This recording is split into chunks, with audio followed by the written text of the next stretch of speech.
रामकृष्ण हरी. श्री तुकाराम महाराज गाथा भाष्य अभंग 406. आयुष्य गेले वायाविण, थोर झाली नागवण. आता धावा धाव करी, काय पाहातोसी हरी.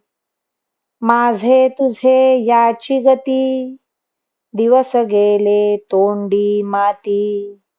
मन वाव घेऊ नेदी, बुडवू पाहे भवनदी. पडिला विषयाचा घाला, तेणे नागविले मला. शरण आलो आता धावे, तुका म्हणे मज पावे. देवा, माझे आयुष्य तुझ्या प्राप्ती वाचून आजपर्यंत व्यर्थ गेले आणि माझे मोठे नुकसान झाले. हे हरी, आता तरी काही धावपळ कर. माझ्या प्राणोत्क्रमाची वेळ जवळ आली, तरी पण तू कशाचा विचार करीत बसला आहेस? देवा, मी आजवर तुझे भजन केले नाही, त्यामुळे तूही माझा उद्धार केला नाहीस. अशा रीतीने दोघांनी दोघांची उपेक्षा करण्यात दिवस निघून गेले.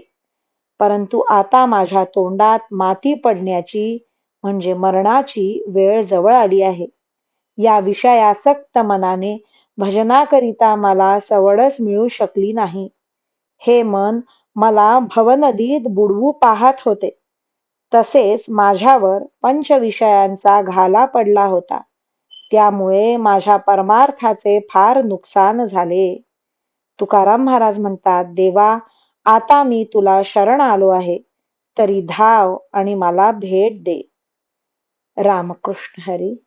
श्री कृष्ण अर्पणमस्तु.